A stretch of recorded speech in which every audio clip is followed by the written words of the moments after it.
दोस्तों, आप देख रहे हैं मेरा यूट्यूब चैनल कॉमिक्स तक। इस पर मैं लेकर आता हूं एक से एक बेहतरीन कहानियां। आज की कहानी का नाम है इच्छाधारी राम। अच्छा दोस्तों, तो अब कहानी शुरू करते हैं। क्या क्या बक रहे हो? मैं ठीक कह रहा हूं बॉस। यह है हिंदुस्तान के अंडरवर्ल्ड के बेताज बादशाह किंग किलर का हेडक्वार्टर। वह इच्छाधारी नाग नागिन ही थे। सारी बात विस्तार से बताओ बॉस। 10 दिन पहले मैं अमेरिका में हीरों की डिलीवरी देकर वापस लौट रहा था कि अचानक उफ, ये झटके कैसे? हे भगवान, रक्षा करना।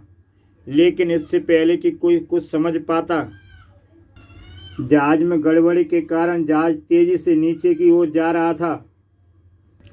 छप्पाक। और जब मुझे होश आया, ओह, मैं कहाँ हूँ? मेरा बचना एक चमत्कार ही है। यह टापू तो एकदम वीरान लगता है। क्या अजीब जगह है। आदमी तो आदमी, एक चिड़िया तक नहीं है। बहुत भूख लगी है। पहले भोजन पानी तलाश करता हूँ, फिर यहाँ से निकलने की सोचूंगा। जल्दी। वाह, नारियल। लेकिन ऊपर चढ़कर, अरे ये कहाँ से आ गए? पहले तो नहीं थे। इनसे मिलना चाहिए, शायद ये यहाँ से निकलने में मेरी सहायता कर सकें। लेकिन जब मैं वहाँ पहुँचा, अरे कहाँ गायब हो गए। तभी, प्रिय, अब हम वापस चलना चाहिए। ये आवाज़, जैसा तुम उचित समझो। अब कल मिलेंगे इसी समय। मैं सदा की भांति तुम्हारी यहाँ प्रतीक्षा करूँगा। हे भगवान, इच्छाधारी नाग नागिन, अगर ये हमारे हत्थे चढ़ जाएं तो हम जुर्म की दुनिया में तहलका मचा सकते हैं। फिर वहाँ से निकलने के लिए मैं एक नाव बनाने में जुट गया। कई दिन की कड़ी मेहनत के बाद हुर्रे बन गई नाव। उस नाव के सहारे मैं समुद्र में उतर गया।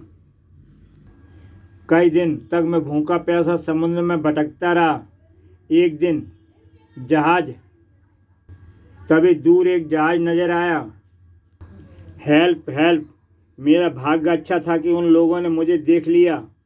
अगले दिन किंग किलर अपने कुछ साथियों के साथ नागद्वीप की ओर रवाना हो गया।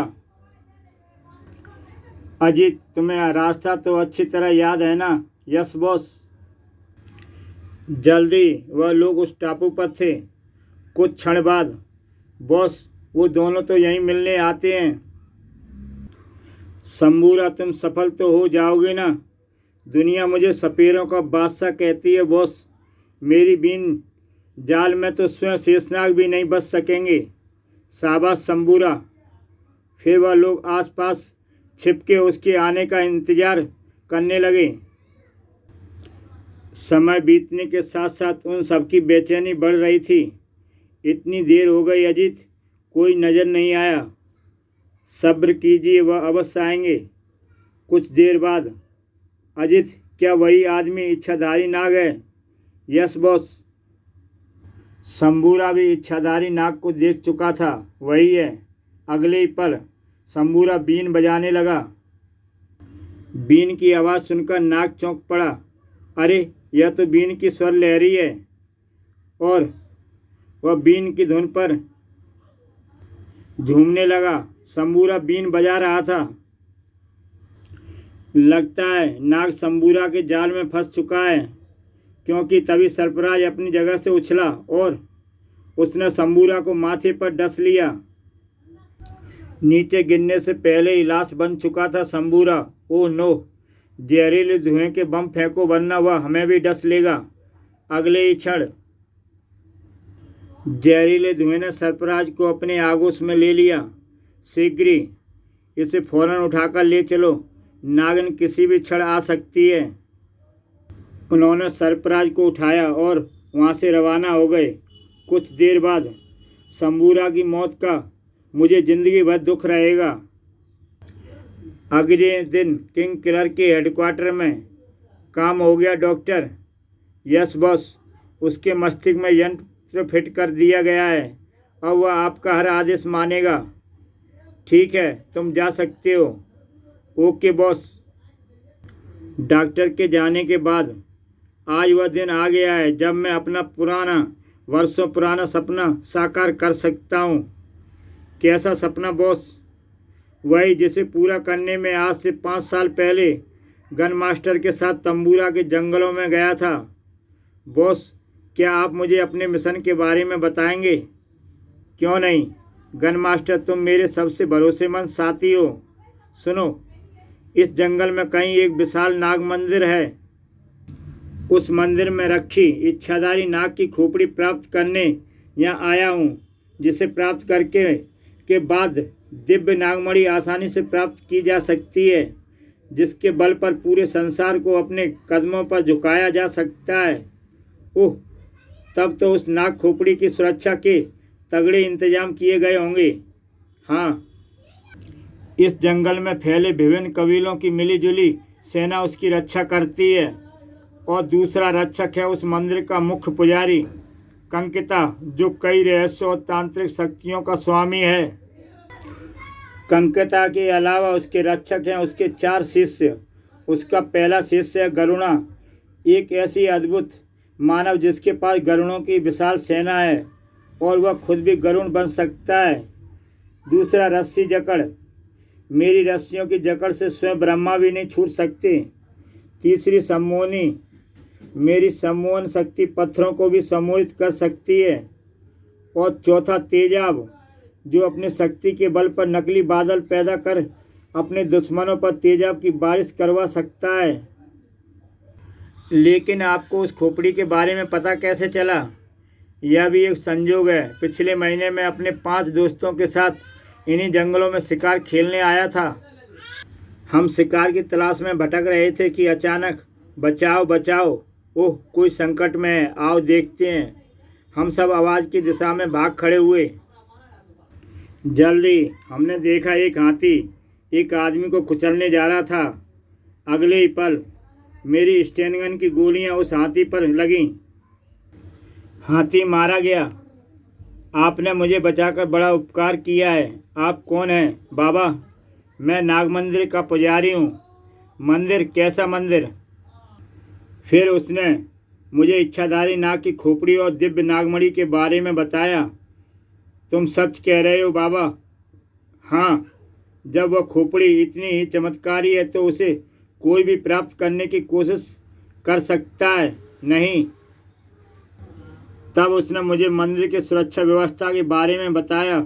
उसकी पूरी बात सुनने के बाद फिर, माफ़ करना दोस्तों, इस महत्वपूर्ण जानकारी में तुम लोगों के साथ नहीं बांट सकता, और मैंने अपने साथी और उस बाबा को ख़त्म कर दिया, और अब वह दिव्यमणि मेरी होकर रहेगी। कुछ दूर चलने के बाद वह रहा नाग मंदिर। लेकिन इससे पहले कि कोई आगे बढ़ पाता, हमारे चारों तरफ भाले आकर गिर पड़े। सीधी तरह हमारे साथ चलो वरना मारे जाओगे। जंगलियों ने हमें चारों तरफ से घेर लिया था। उसी क्षण गन मास्टर हरकत में आ गया। मेरे होते तुम्हारा ये सपना कभी पूरा नहीं होगा। जवाब में जंगलियों ने भी तीर छोड़े, लेकिन जंगली गन और स्टैन गन के आगे कहाँ बच पाते। मेरी बुलेट प्रूफ पोशाक पर इनका कोई असर नहीं होगा। हम सब ने भी अपना अपना मोर्चा संभाल लिया था। हम जंगलियों पर, आदिवासियों पर मौत बरसाते आगे बढ़ रहे थे। तभी एक आवाज़ ने हमारा ध्यान अपनी ओर खींचा। बंद करो यह खूनी खेल। ओह कंकिता, साथ में थे उनके चारों शिष्य। मौके की नजाकत देख मैं चीख उठा, ख़त्म कर डालो इन सबको। लेकिन इससे पहले कि कोई ट्रैगर दबा पाता, हम सभी निहत्थे हो चुके थे। लेकिन गन मास्टर नहीं, गन मास्टर से गन छीनना इतना आसान नहीं। तभी बस बहुत हो गया। रस्सी जकड़ की रस्सी ने गन मास्टर को बांध लिया। ठीक तभी तेजाब भी हरकत में आया। तुम सबको जिंदा रहने का कोई अधिकार नहीं। अगले पल वहाँ शुरू हो गई तेजाब की बारिश। मेरी आंखों के सामने ही मेरे साथी कंकाल में बदलते जा रहे थे। अब एक पल भी गंवाना उचित न था। गन मास्टर, यहाँ से निकल लो। दूसरे क्षण हम दोनों के जूतों की एड़ी में लगे स्पेशल रॉकेट चालू हुए और यह देख, मैं अभी उन्हें गरुड़ बनकर पकड़ता हूँ, नहीं रहने दो। और हम दोनों वहाँ से निकल लिए। उफ, अगर भागना आते तो हम भी कंकाल बन चुके होते। बस उसी दिन मैंने वह नागमणि प्राप्त करने की कसम खा ली थी और आज वह दिन आ गया है। तभी नागमानव को होश आने लगा। ओह, इसे होश आ रहा है। होश में आते ही सरफराज उठ खड़ा हुआ और प्रणाम स्वामी। किंग किलर के मुंह से निकले ठाकों से पूरी इमारत गूंज उठी। एक इच्छाधारी नाग मेरा गुलाम। फिर उसी रात किंग किलर अपने मिशन पर रवाना हो गया। इधर राजनगर में राम रहीम खाली घूम रहे थे। राम बहुत दिनों से कोई केस नहीं मिला। तभी सामने खड़ी भीड़ को देख राम को मोटरसाइकिल रोकनी पड़ी। आओ देखते हैं वहाँ भीड़ कैसी है। क्यों भाई, क्या हुआ? यहाँ स्नेक डांस हो रहा है। Snake dance? हाँ, कुछ देर पहले एक सपेरा यहाँ तमाशा दिखा रहा था। तभी ना जाने कहाँ से एक स्त्री आई और बीन की धुन पर नाचने लगी। दोनों भीड़ को चीरते हुए अंदर घुसे और ओह रहीम, बंद करवाओ यह बकवास। रहीम ने आगे बढ़कर सपेरे की बीन छीन ली। बंद करो यह बकवास। बीन का स्वर बंद होते ही वह स्त्री गिर पड़ी, बेहोश हो गई है। इसे अस्पताल ले जाना होगा। कुछ देर बाद अस्पताल में। ओह, मैं कहाँ हूँ? ओ रहीम, इसे होश आ रहा है। तुम इस समय अस्पताल में हो बहन। तुम सड़क पर नाचते नाचते बेहोश हो गई थी। जवाब देने के स्थान पर स्त्री उठ खड़ी हुई। मुझे जाना होगा, मुझे किसी को ढूंढना है। ठहरो बहन, तुम्हारी तबीयत ठीक नहीं है। हमें बताओ तुम्हें किसकी तलाश है। शायद हम तुम्हारी कुछ मदद कर सकें। क्या तुम वाकई में मेरी सहायता करोगे? क्यों नहीं? यदि यह बात है तो सुनो, मैं एक इच्छाधारी नागिन हूँ और इस शहर में अपना पति को ढूंढने आई हूँ। दोनों चौंक पड़े। क्या क्या कहा? इच्छाधारी नागिन? लगता है तुम्हें विश्वास नहीं हो रहा। ठहरो, मैं तुम्हें प्रणाम देती हूँ। या अल्लाह! उछल पड़े थे दोनों यह दृश्य देखकर। अब बताओ, मेरी सहायता करोगे? अवश्य, लेकिन तुम्हें अपने बारे में हम सब कुछ बताना होगा। ठीक है। फिर नागिन उन्हें सारी बात बताने लगी। उस दिन जब मैं सरफराज से मिलने पहुंची, ओह स्वामी अभी तक नहीं आए। तभी हैं ये मनुष्य, इसे तो सरफराज ने काटा है। यह उनके विषय में जरूर जानता होगा। इसे जीवित करना होगा। अगले ही पल मैंने रूप बदला और उसका जहर चूसने लगी। उसके जीवित होते ही मैंने उसे सम्मोहन के जाल में जकड़ लिया। बोलो, यहाँ क्या घटा था? उसने मुझे वहाँ घटी घटना के बारे में बताया। ओह, इसका तात्पर्य कुछ मनुष्य यहाँ आए और सरफराज का अपहरण करके ले गए। बताओ, तुम्हारे साथी सरफराज को कहाँ ले गए हैं? राजनगर। बस मेरे लिए इतना ही काफ़ी था। दुष्ट, तुझे जीने का कोई अधिकार नहीं। अब मुझे अपने सरफराज को खोजने मनुष्यों के बीच राजनगर जाना होगा। और मैं इस शहर में आ गई। शहर में आकर मैं इधर उधर भटकने लगी। उफ, उस विशाल भीड़ में मैं सरफराज को कहाँ ढूंढूंगी? तभी मुझे बीन की आवाज़ सुनाई दी। ओह, बीन का स्वर लहरी। बीन की धुन सुनकर मैं बेकाबू हो गई। उफ, बीन का ये स्वर मुझे पागल करके छोड़ेगा। फिर क्या हुआ मुझे याद नहीं। होश आया तो तुम मेरे सामने थे। दूसरी ओर किंग किलर अपनी मंजिल तक पहुंच चुका था। वही मंजिल हमारा लक्ष्य है सरफराज। अब वे मंजिल के काफ़ी करीब थे। लेकिन वहाँ तुम अकेले नहीं जाओगे, तुम्हारे साथ जाएगा गन मास्टर, जबरदस्त निशानेबाज। अग्निराज अपनी शक्ति से पत्थर को भी भस्म कर देने में सक्षम, और फ्रीजमैन पहाड़ों को भी अपने विशेष गन से जमा देने की शक्ति है इसमें।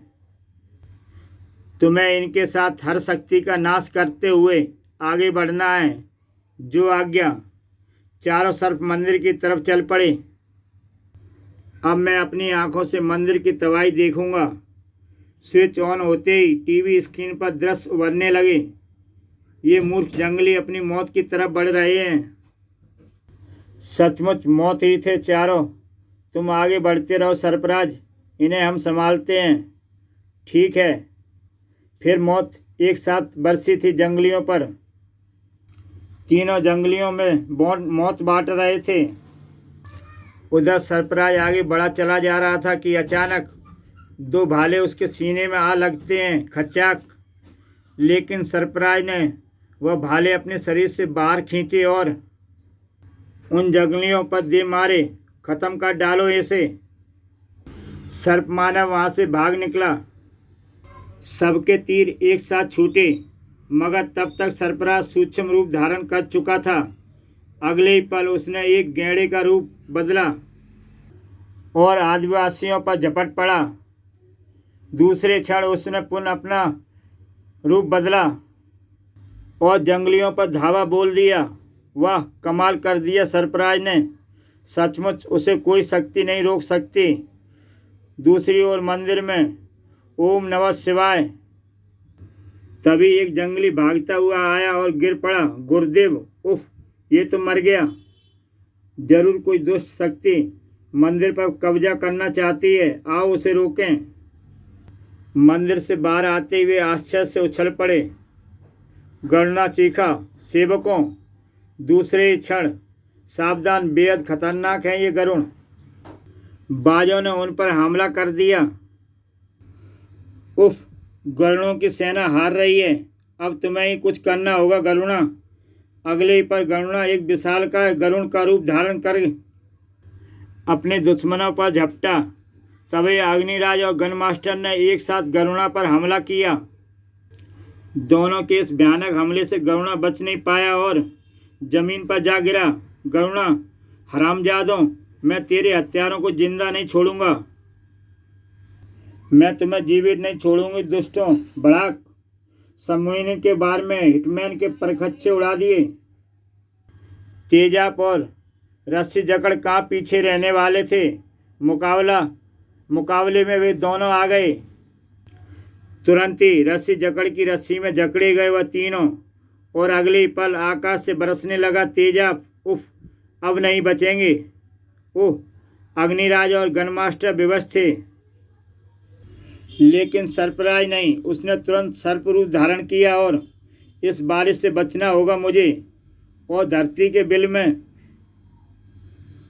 बिल बनाने लगा और उसमें समा गया। इधर तेजाब की बारिश ने अग्निराज की आग को भड़का दिया और बचाओ, मैं जल रहा हूँ। पल भर बाद ही दूसरों को राख बनाने वाला खुद राख में बदल चुका था। गन मास्टर भी मौत के निकट था। उफ, मेरी बुलेट प्रूफ पोशाक पिघलने लगी है। अगले पल गन मास्टर की चीखों से वातावरण गूंजने लगा। आई, खत्म हो गए दुष्ट। एक बचकर भाग निकला। चलो गरुणा की लाश की अंतिम क्रिया करने का इंतजाम करें। दोस्तों, आगे क्या हुआ ये सब जानने के लिए मेरे YouTube चैनल में जाकर इसका दूसरा भाग इच्छाधारी राम पार्ट 2 देखें।